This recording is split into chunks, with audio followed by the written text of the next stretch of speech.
welcome to the World of Wrestling podcast. I'm Slim. Once again, Kyle couldn't be with us. He's still busy. He will be back soon. I can't give an exact date because we don't know yet, but he's coming back soon.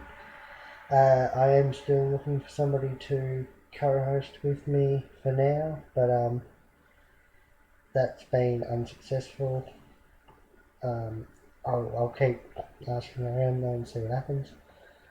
But let's just get straight into this week's wrestling, and we'll start with Raw. This week's Raw starts with a recap of the contract signing between Rollins and McIntyre, and then we get the VIP lounge to kick the show off, and MVP says his guests are the Raw Women Money in the Bank competitors. He also shows what happened last week between the three of them. Asuka comes out singing her entrance theme. She also sings Nia's theme when she comes out too. MVP asks each competitor why their skill sets will help them win. Baszler says she does her talking with her actions and squares up to Asuka. Nia stands up and they both take her down. We then have a recap of what happened to Cruz last week, and then we get the last chance battle royal for the last position in the men's Money in the Bank ladder match. Lashley is out first, and his opponent is Titus O'Neil. It was very quick between those two. Lashley speared Titus for the win. Tozawa comes out next, and it's a very quick spear. Tozawa's gone as well. Then Shelton Benjamin comes out.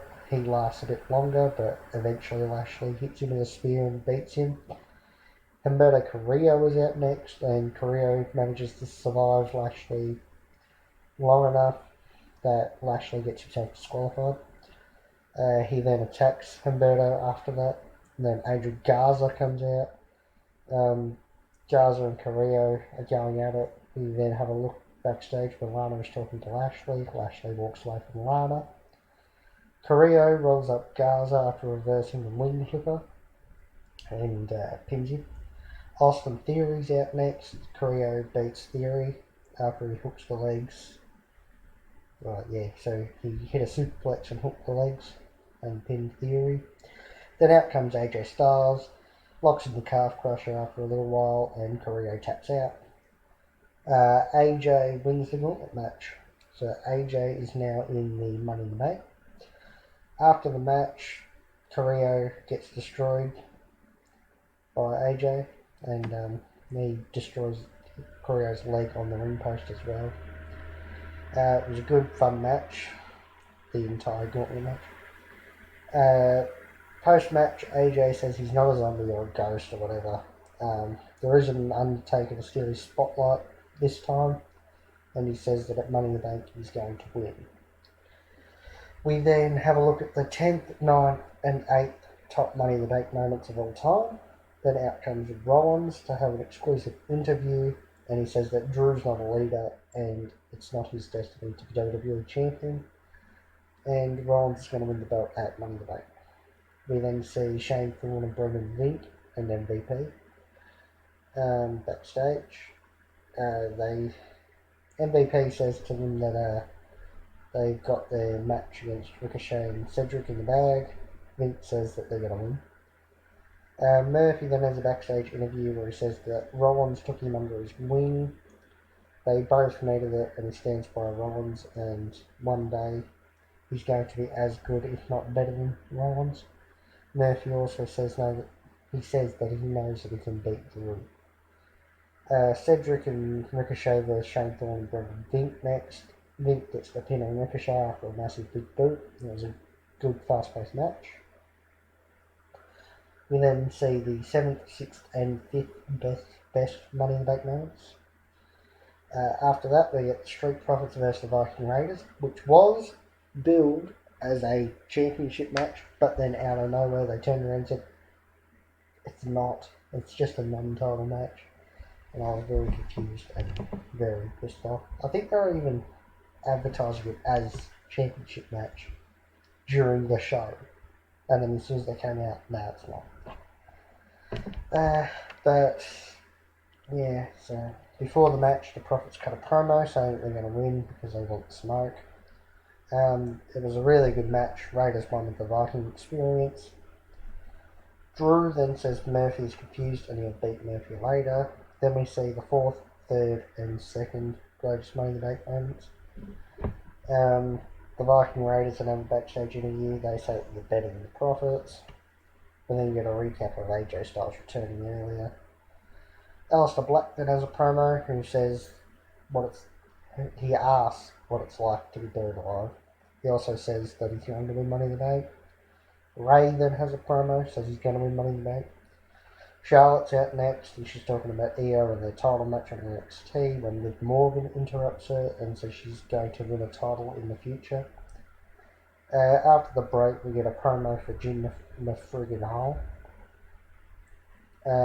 We then get Charlotte versus Liv Morgan.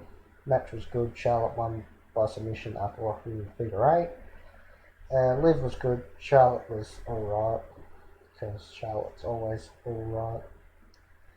We then get the greatest moment in Money in the Bank history, which is Rollins cashing in at Mania, and during that whole thing, they showed Rollins running down to the ring, cashing in, hitting the curb stomp on Brock Lesnar, and then pinned somebody, but they didn't show it, they just went to black, because they're erasing Roman Reigns from history, because he's not on TV. We then get the main event for Raw, and it's Drew McIntyre versus Murphy with Seth Rollins. It was a good match. It was short, very short. It had 9 minutes of the show left. Like, I checked the clock and it was 12:51 when the match started. And it finishes at 1 p.m. Yeah, okay. Drew McIntyre won by pinfall after Murphy did the Claymore countdown, and then Drew hit the Claymore. It's quite funny. Drew asked Rollins to fight him. Rollins leaves instead. As Drew is celebrating, Rollins goes back down, super kicks Drew. As Rollins goes for the stomp, Drew catches him with Glasgow Kiss, and Rollins rolls out of the ring as Drew goes for a Claymore. That was Raw for this week.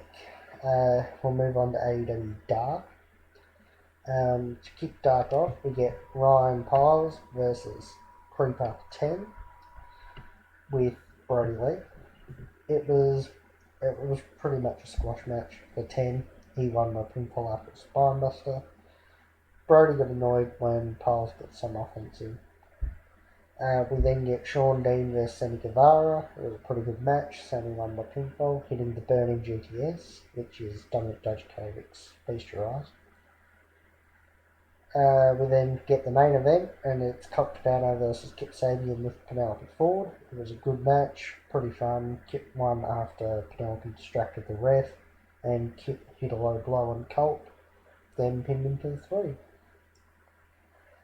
We'll move on to AEW Dynamite now, and the show starts with a recap of the Darby Cody and the Archer Dustin match from last week.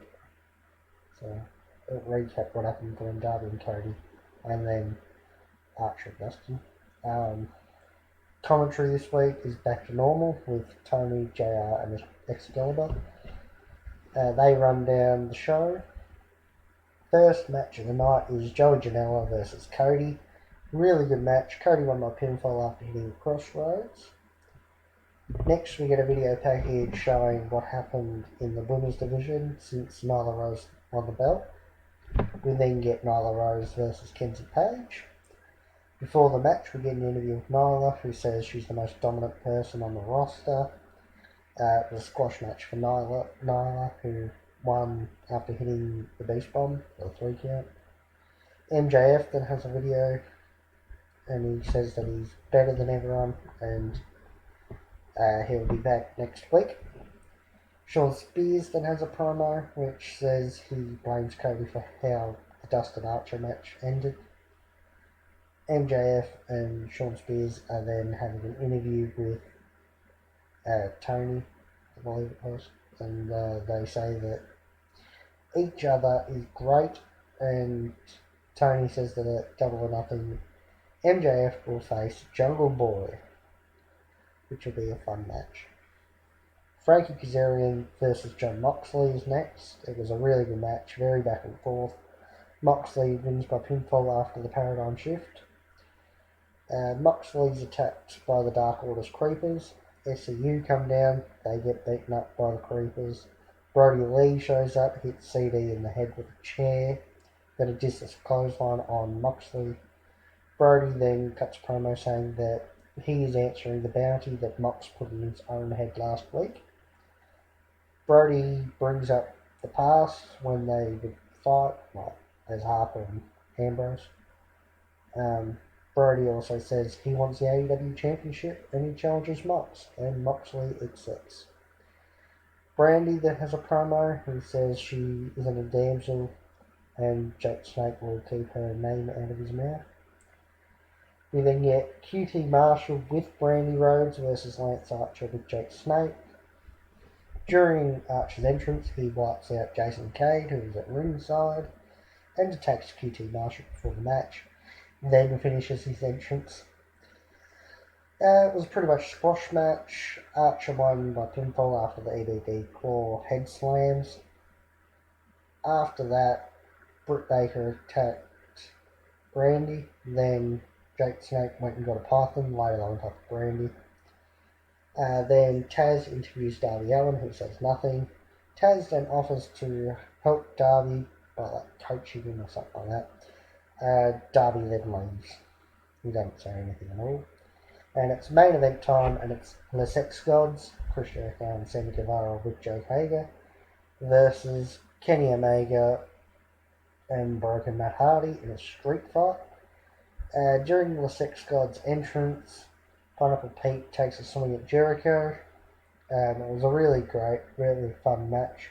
The Sex Gods win by pinfall after Omega gets Jericho in the One-Winged Angel, but Santana and Ortiz stop it. Santana, Ortiz, and Hager then power bomb Matt Hardy through two tables.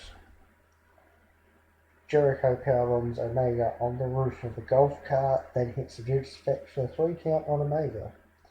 Post-match, the Inner Circle flips off the camera until the show goes off air. We'll move on to NXT, and the show starts with a video package of the 2 title matches tonight. Tom Phillips starts the show by running down the card and introducing Beth Phoenix and Mauro Ranallo. Johnny Gargano's out to face Dominic Dijakovic next. It was a pretty good match. Gargano won by pinfall after a turnbuckle paddock as Dijakovic went for a powerbomb. Johnny reversed the powerbomb into a Hurricanrana into the exposed turnbuckle, then hit the one final beat for the 3 count. We then get a recap of what happened to Matt Riddle and Timothy Thatcher last week. Imperium then have a promo where they say that they want tag belts. We get Akira Tozawa versus Jack Gallagher next in a World Cruiserweight Championship tournament match. It was a short match, started off very fast paced. Overall, the match was alright. Tozawa won by pinfall after a senton. Post-match interview with Tozawa, and he says that his next match is with Phantasma and he's going to win. We then get a video package of people from major sports honouring frontline healthcare workers. We then get Xia Li versus Chelsea Green. It was a short match. It started when Chelsea threw her entrance gear at Xia to take the advantage. As Xia is coming back, Aaliyah comes down and distracts Xia twice. The second time allows Green to hit the I'm Prettier for the 3 count. It also seems that Robert Stone is trying to add Aaliyah to the Robert Stone brand. Dream is then backstage and says that tonight Cole's dream is over. Next up, we get Karrion Kross with Scarlett versus Leon Ruff. Wicked entrance. Karrion Kross won with the cross jacket, which is a rear naked choke. We then get a video package for Io versus Charlotte. Then Thatcher and Riddle have an interview and they accept Imperium's challenge. It's now time for the NXT Women's Championship match between Io versus Charlotte. The match was alright. Io won by DQ after Charlotte attacked her with a kendo stick. After that, Charlotte was going to lock in the figure four around the ring post, but Rhea Ripley showed up and they sort of got into it a little bit, and then Charlotte ran off. And they completely ruined the match by having it end by DQ because it could have been really good, but whatever. Back from the break, Rhea says that Charlotte can't beat her for a second time. Io comes out and they start rolling. Hopefully what Regal does is says that Rhea and Io need to have a number one contenders match, and that Charlotte then sort of stops it and then we get triple threat. That'd be awesome.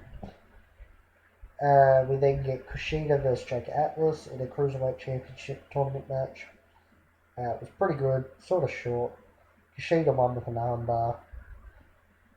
Post-match, Kushida says that he will win. But Finn Balor's out next, and he says that he doesn't know who attacked him. We then get Cameron Grimes versus Denzel Dejournette. Squash match. Grimes goes for the cave-in straight away, but misses. Denzel hits some suplexes on Grimes. One of the last one, sends him in the corner. Grimes then runs out, cave-in, 1, 2, 4. Post-match, Grimes says that he deserves better than enhancement talent, essentially. He wants Bella. Bella walks up behind him. And Bella says that if Grimes says he's going to slap him, because Grimes said that he would slap Bella, then he should do it. As Grimes goes to do it, Bella starts and starts fighting with Grimes and eventually takes him out. We then get a video package for Cole versus Dream. And then it's main event time. It's Velveteen Dream versus Adam Cole for the NXT Championship. It was a pretty good match. Cole won after the Undisputed Era came out. As Strong and Fish were walking down, Loomis came out from underneath the ring, crawling like he does. In the end, the ref was distracted and had his head out the ropes, and Loomis threw one of them into the ref. Dream hit the Purple Rainmaker, but there was no ref connect count because Loomis just threw somebody into him. Cole then hits the last shot for a 3 count. And that's it for NXT. NXT UK this week is all about Imperium, and it goes from their debut. It shows their battles for its British Strong Style and the Undisputed Era. We'll move on to SmackDown. The show starts with Otis asking Mandy how he could help her tonight. She says that he needs to focus on his Money in the Bank match. Dolph asks Sonya if she's ready to go. She says yes. Dolph then says that he'll be waiting for her after the match. We then go to the ring for Sonya versus Mandy. It was an okay match. Sonya won by pinfall after rolling up Mandy. Up next is New Day and Lucha House Party versus The Miz and Morrison and the Forgotten Sons with Jackson Riker. It was a decent match. Miz and Morrison and Sons won by pinfall after Miz hits a skull crushing finale on Lince Dorado. We then get a backstage interview with King Corbin, who talks about what he has done to Brian and Gulak in the past and says nobody wants to tag with them. Corbin also says he's going to win the Money in the Bank ladder match and runs down all the competitors. We then get a video package from major sports people honouring frontline healthcare workers, like we saw. That's the exact package that we saw from NXT.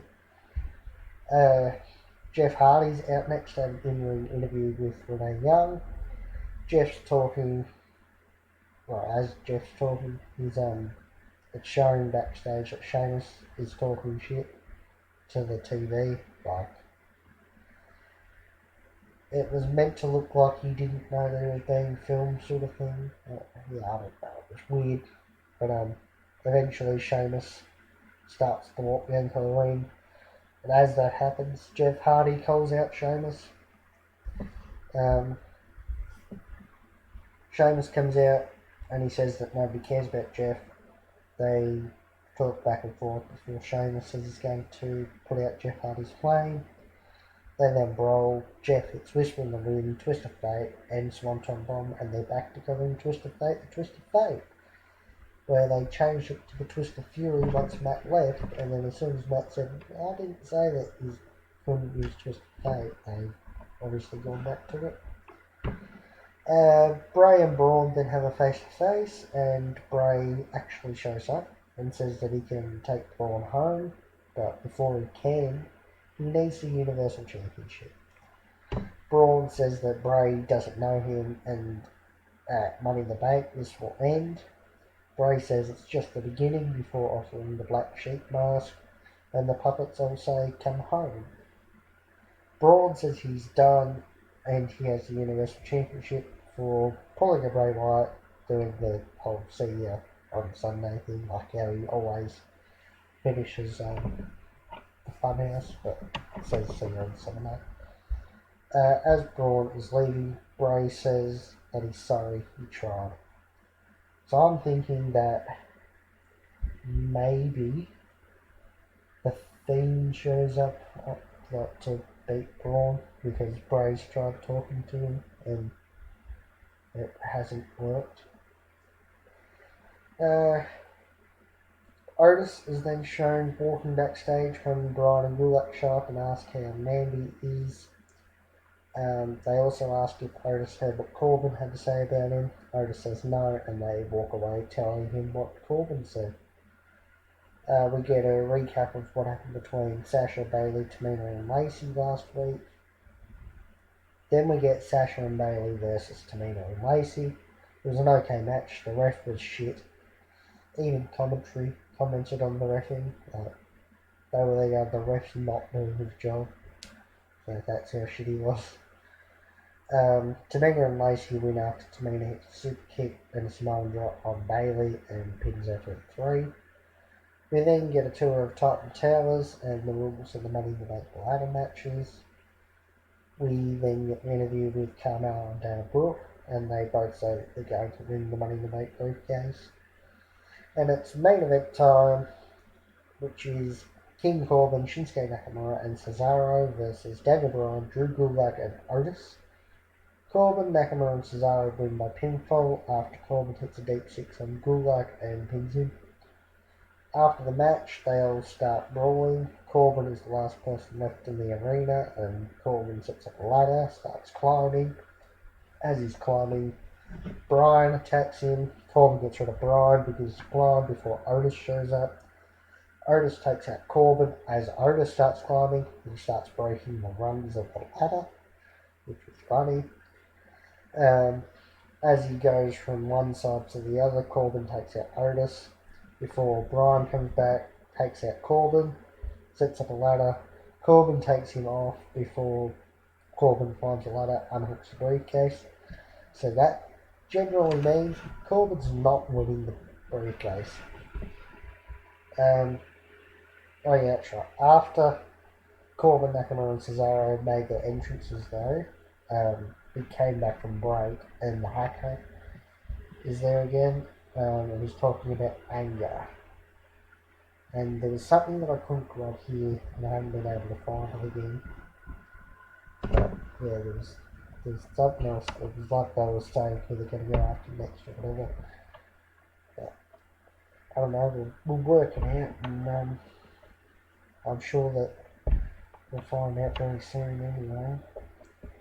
We'll move on to 205 Live, and this week's 205 Live is about 2 matches that made Oney Lorcan. He chooses his no DQ tag match with Danny Burch against the Brian Kendrick and Aria Depari, and Dean Malenko versus Ultimo Dragon in WCW. And that is it for this week in wrestling. However, like I said last week, I will run down who I've got in the predictions. I'll do my predictions for who's going to win Money in the Bank. So we'll start with the kickoff show, or the pre-show, whatever you want to call it. It's Jeff Hardy versus Cesaro, and I'm going to say that Jeff Hardy wins because it makes sense. We then get the women's Money in the Bank ladder match, which is Asuka versus Shayna versus Nia versus Dana versus Lacey versus Carmella. And I have Shayna winning that. And I do know that both Money in the Banks are running at the same time. But Shayna's going to win the women's side. We've also got the men's side, obviously, which is Daniel Bryan, Rey Mysterio, Aleister Black, King Corbin, Otis, and AJ. And I've got Aleister Black because Black should win. I don't know. I have the feeling that AJ might actually win, but Black could be good with briefcase. We get Braun Strowman versus Bray Wyatt for the Universal Championship. And I've got Bray because it's Bray. We get Bayley versus Tamina for the SmackDown Women's Championship. I've got Bayley because it's all coming to Sasha. Sasha's taking the belt off Bayley. SummerSlam, I'd say.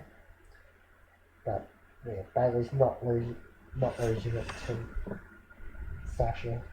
Takes it off her anyway. We then get Drew McIntyre versus Seth Rollins for the WWE Championship, and I've got Drew because he's only just won the belt, and Seth doesn't need it, and Seth's meant to be going away, so yeah. We get a Fatal 4-Way Tag Team match for the SmackDown Tag Team Championships, which is the New Day versus Miz and Morrison versus the Forgotten Sons versus the Lucha House Party. And I've got the New Day. Once again, they've only just got the belts, so I don't see them losing it, even though I would really, really like the Miz and Morrison to have them back, but whatever. And we also get R-Truth versus MVP. And I've got R-Truth because it's R goddamn truth. And R-Truth is the best. So those are my predictions. Obviously, I will update you all next week on if I've retained my predictions championship. I will, because I'll get them all right. But yeah, I'll let you all know next week. So that's it for this episode of the World of Wrestling podcast. Goodbye.